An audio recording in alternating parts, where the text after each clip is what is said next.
تو حضرت جنید کے پاس ایک عورت آ گئی، کہنے لگی کہ میرا بیٹا غیر مسلموں کے ساتھ مسلمانوں کا جہاد تھا تو بیٹا اس کا قید ہو گیا، تو کہنے لگی کہ غیر مسلموں کے پاس میرا بیٹا قید کے اندر ہے، حضرت جنید آپ دعا فرمائیں۔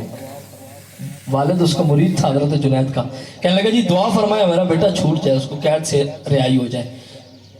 حضرت جنید ہر روز دعا فرمائے، جس طرح اللہ کے ولی کرتے ہیں دعا کر دیتے۔ اس طرح ہفتے گزر گئے، مہینے گزر گئے، کئی سال گزر گئے، عورت آتی رہی، دعا ہوتی رہی، لیکن بیٹا وہیں جیل کے اندر ہی ہے۔ اب عورت نے دیکھا، انہوں نے کہا اتنے بڑے اللہ کے ولی کے پاس بھی جاتے ہیں، بیٹا پھر بھی جیل کے اندر ہے۔ حضرت جنید کے پاس آ کر بیٹھ گئی، کہنے لگی آج نہیں اٹھنا جب تک میرا بیٹا واپس نہیں آتا۔ حضرت جنید نے فرمایا مائی چلی جا، دعا کرتے ہیں، جب رب کو منظور ہوا۔ ہاں یہ ضروری، یہ نہیں ہم کہتے کہ ولی کوئی اپنی طرف سے کرتا ہے، یہ بالکل ذہن کے اندر بات بٹھا لیں، ولی جو کچھ کرتا ہے رب کی مرضی سے کرتا ہے، رب کا ان پر کرم ہوتا ہے، رب کی ان پر نگاہ ہوتی ہے اور اس کا رحمت والا معاملہ ان پر ہوتا ہے، اس لیے ان کی دعاؤں کو وہ جلدی قبول کر لیتا ہے۔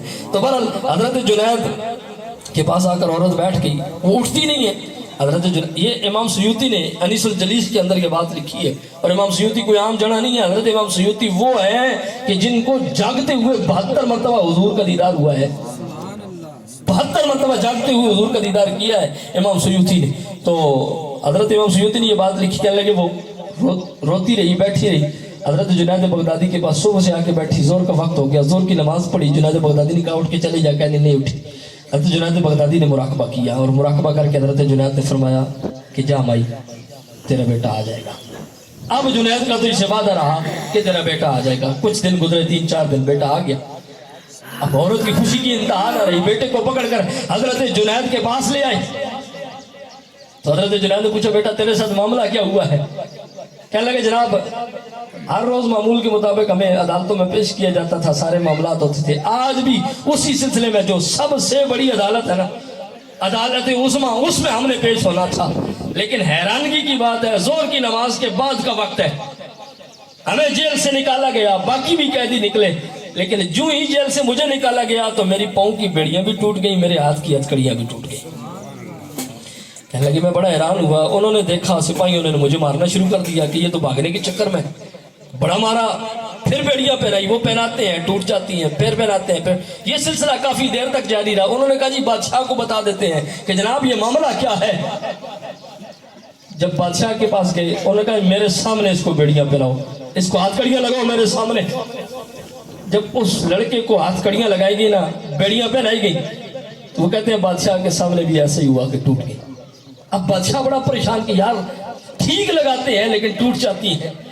اس نے کہا کوئی میرے اس سوال کا جواب دے سکتا ہے کہ باقیوں کو پہناتے ہیں تو ٹھیک رہتی ہیں، اس لڑکے کو پہناتے ہیں تو ٹوٹ جاتی ہے، اس کی وجہ کیا ہے؟ تو ایک پادری کھڑا ہو گیا، وہ لڑکا کہنے لگا، اس پادری نے کہا لڑکے تو بتا تیرے گھر کے اندر کوئی موجود ہے، کوئی زندہ ہے تیرا؟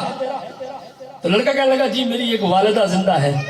تو اس نے بادشاہ کی طرف دیکھا، اس نے کہا ایک نہیں، ایک دن نہیں، ایک ہفتہ، ایک مہینہ نہیں، اگر تو 1000 سال تک بھی اس کو ہاتھ کڑیاں اور پاؤں میں بیڑیاں پہناتا رہے، تو پہناتا جائے گا، وہ ٹوٹتی جائیں گی، کیونکہ اس کے پیچھے اس کی ماں دعا کرنے کے لیے موجود ہے، اور جب تک اس کی ماں کے ہاتھ اس کے دعا کے لیے اٹھے ہوئے ہیں تب تک تیری بیڑیاں اور تیری ہتھکڑیاں اس کا کچھ نہیں بگاڑ سکتی۔ اس لیے تیرے حق میں بہتر یہ ہوگا کہ ابھی تو اس ماں کے ہاتھ اس کے حق میں اٹھے ہیں، اگر تیرے خلاف گئے نا کہ مولا اس بادشاہ کو غرق اور تباہ کر دے کہ جس نے میرے بیٹے کو قید کر رکھا ہے۔ تو وہ پادری کہنے لگا مجھے یقین ہے کہ ماں کی دعا میں اتنا اثر ہے کہ وہ تیرے تخت کو بھی الٹ سکتی ہے، تیرے تخت کو بھی الٹ سکتی ہے۔ تو دوستان محترم ماں کی دعا کے اندر اثر اتنا ہے، اس لیے صوفیاء کاملین فرماتے ہیں کہ والدہ گناہگار بھی ہو، والد گناہگار بھی ہو تو بچے کے لیے وہ ولی کامل کی حیثیت رکھتے ہیں۔ اس لیے یہ نہ دیکھا کریں کہ ہمارے والدین کا کاروبار کوئی نہیں ہے،